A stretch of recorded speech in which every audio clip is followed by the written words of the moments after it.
para aliviar a dor de alguém. Ser samaritano é quando chega alguém, depois que você faz muitas horas de marcha, sopa, palestra, campanha, evangelização infantil, e ele chega com regras, cerceando o seu fazer, substituindo o amor e a espontaneidade por rotinas que ficam no papel, que mais tarde a traça e a ferrugem vai corroer.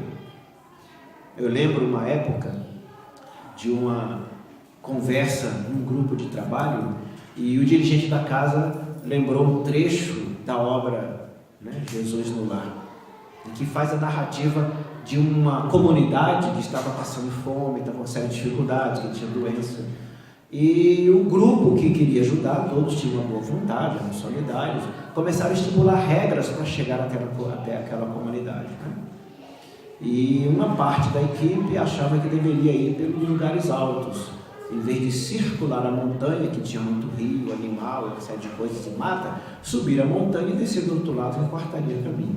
O outro grupo achava que, contornando a montanha, seguindo o curso do rio, iria chegar lá mais rápido. Brigaram entre si, porque os ladrões os assaltaram, o egoísmo, o orgulho. E aí, em vez de se preocupar com a necessidade da comunidade, se preocuparam com o seu fazer.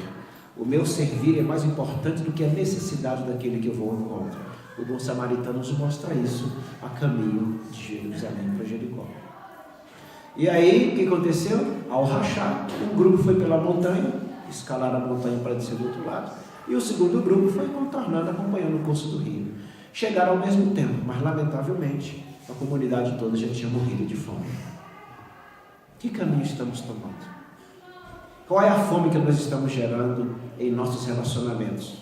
Aos profitentes de outras religiões, aos colegas de trabalho que, entre aspas, vamos considerar que é uma pessoa incompreensível, ingrata, que na realidade ela está ali sobre a divina misericórdia de Deus para mostrar para nós, como líderes, o quanto nosso coração ainda é uma muralha de Jericó.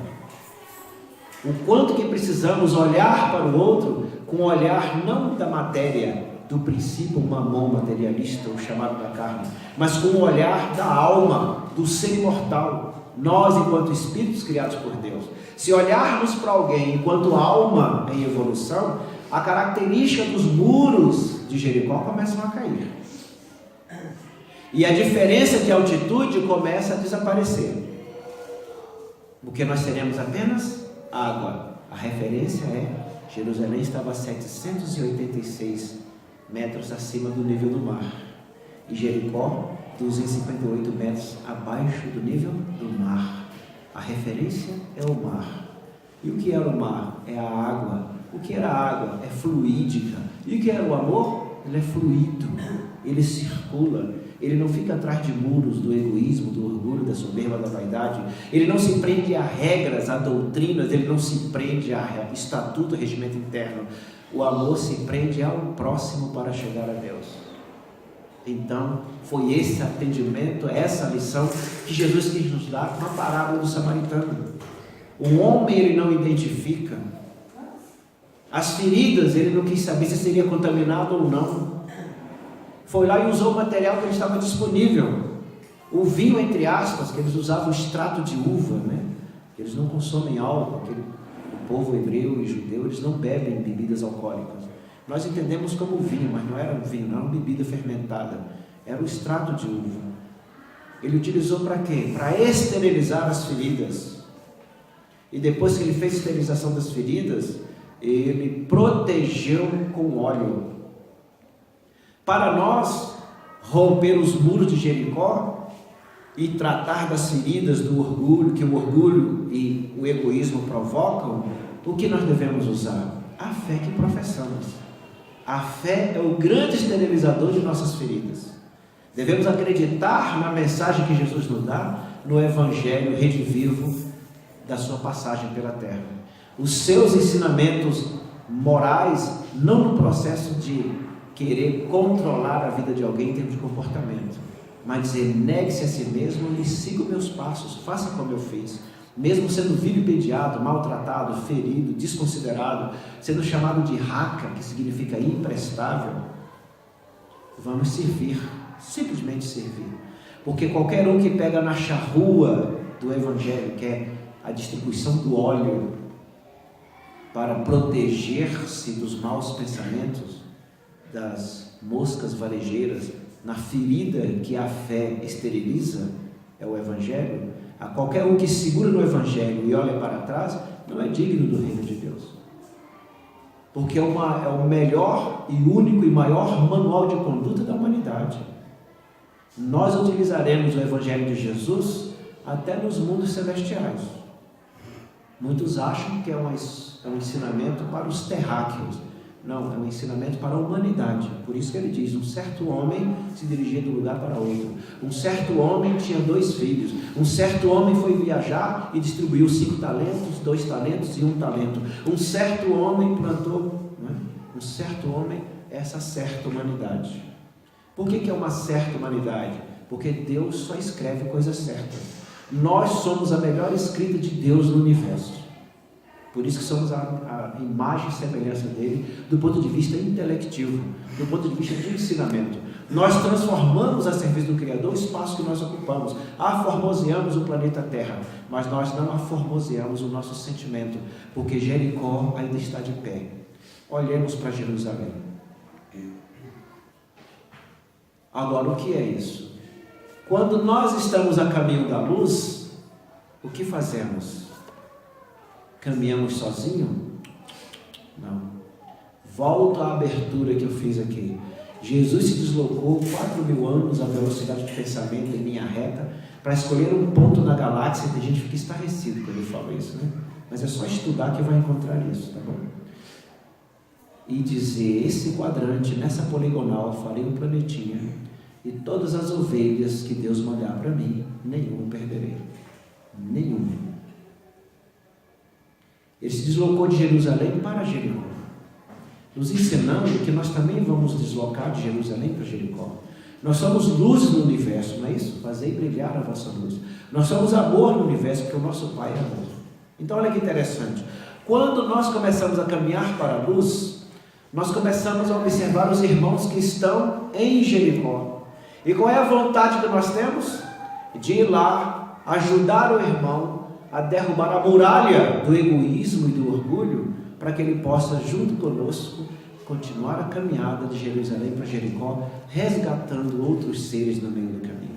O amor não é egoísta, ele não é soberbo, ele não é agressivo, ele não é impaciente.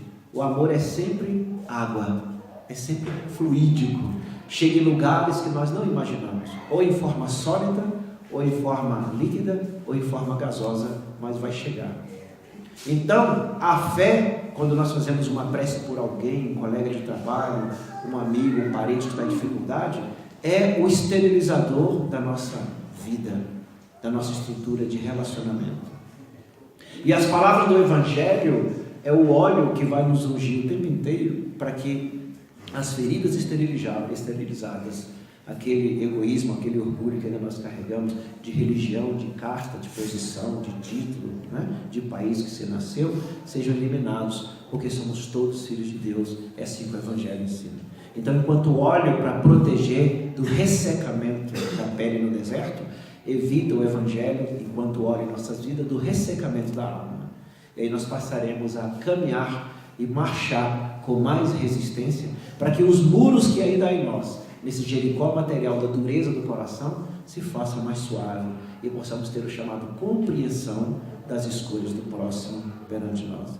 Aí sim teremos condições de cumprir o que o modelo de guia, o Mestre Jesus nos pede, que é amar incondicionalmente e servir desinteressadamente. Temos dificuldade disso ainda, né? Primeiro analisamos, se atendemos, horas depois, ou minutos depois, ou no outro dia, vamos fazer um comentário: olha, eu ajudei, mas eu não sei, a pessoa bebe muito, aquela ajuda que eu dei de repente vai converter em álcool, será que eu seria responsabilizado por isso? Qual é a intenção da ajuda? Da moeda, do agasalho, do prato de sopa, da conversa fraterna, do abraço de sentimento, do olhar carinhoso ou da prece de segredo?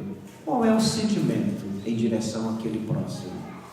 É essa moeda que conta.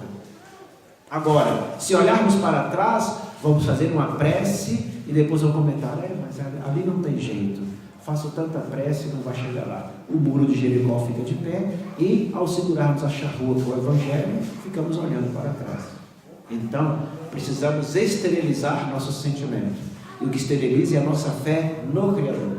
Por isso que a oração, a prece constante, é o elemento de evocação da divindade sobre nossas vidas.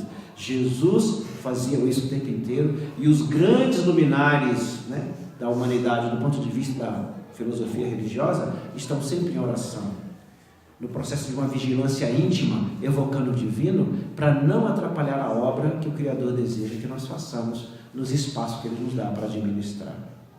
E como também o Evangelho é o estudo constante das lições daqueles que estão mais adiantados do que nós.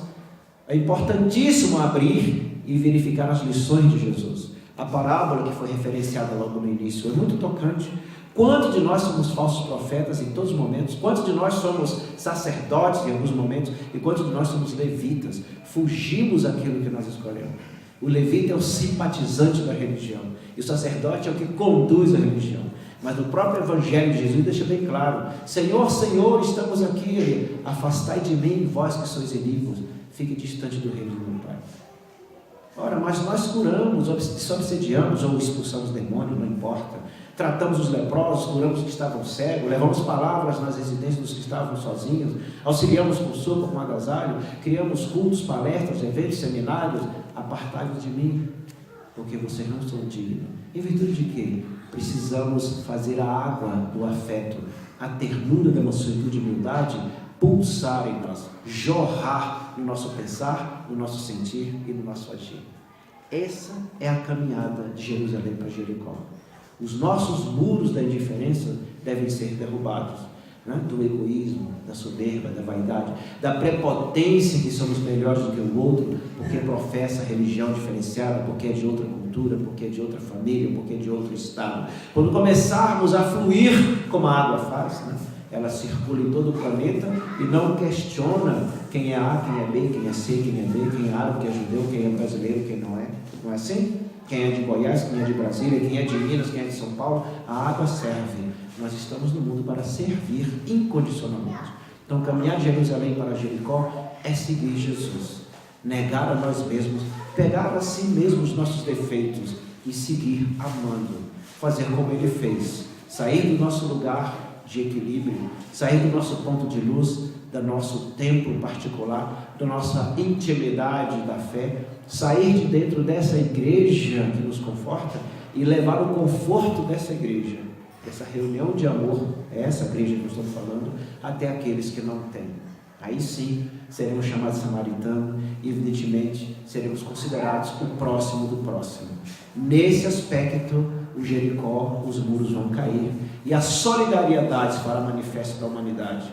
E aí teremos a transformação do planeta no momento da regeneração, porque desceremos da nossa cavalgadura, do alto do nosso orgulho, soberba e vaidade, e vamos estender a mão àqueles que estão na nossa frente, por misericórdia de Deus.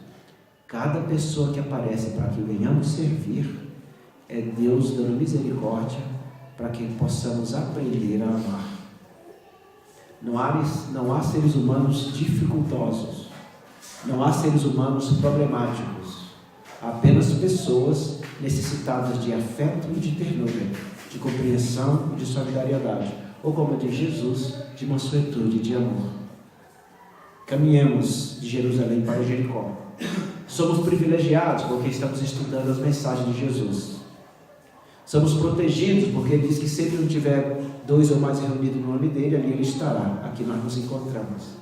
Então vamos fazer isso sempre, seja na nossa casa, no trabalho, no trânsito. Vamos caminhar de Jerusalém para Jericó, não semelhante ao levita, simpatizante da fé, não semelhante ao sacerdote, aquele que defende a pureza doutrinária e evangelística, mas aquele ser humano que se sente como igual a qualquer criatura. E aí, servindo desinteressadamente e amando incondicionalmente, a virtude de Deus se fará manifesta em nós. E quando alguém nos tocar ou olhar para nós, vai dizer assim: nossa, eu me sinto tão bem quando estou contigo. Aí vai dizer assim: você é um ser iluminado. Aí nós vamos sorrir em silêncio, porque sabemos que a luz ainda não é nossa, embora Jesus pediu para a luz brilhar. mas a luz é dele que vem sobre nós potencializar o amor que Deus nos criou como seres simples e ignorantes para crescer ao longo da experiência da vida. Então, queridos e queridas, lembremos que nós somos seres luzes. Só que falta é romper os muros de resistência.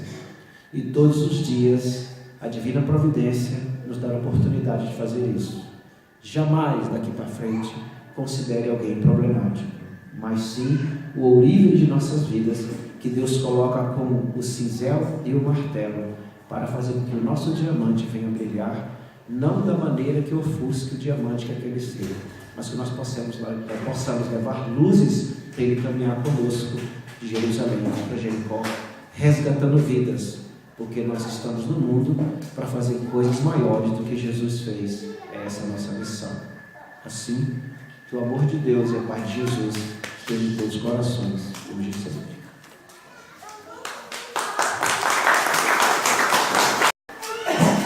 Muito obrigado, Gilberto. Não tenho muito o que falar. A palestra foi muito esclarecedora e consoladora também. Então, só vou fazer a oração de encerramento. Convido a todos a fecharem os olhos. Muito obrigado, Pai amado, por tudo. Muito obrigado pela vida, pela natureza, por tudo que o Senhor nos proporciona, Pai. As dificuldades, as facilidades também. E que, neste momento, Pai, possamos guardar em nossos íntimos, em nosso coração, em nossos corações, as palavras que foram aqui proferidas, que possamos aplicar em nossa vida, que possamos deixar o egoísmo e o orgulho de lado e caminhar com o amor, com a caridade, com a humildade. Ave Maria, cheia de graça, o Senhor é convosco. Bendita sois vós entre as mulheres, e bendito é o fruto do vosso ventre, nasceu Jesus. Santa Maria, Mãe de Jesus, rogai por nós, os espíritos em provas, agora e na hora de nosso desencarne, que assim seja.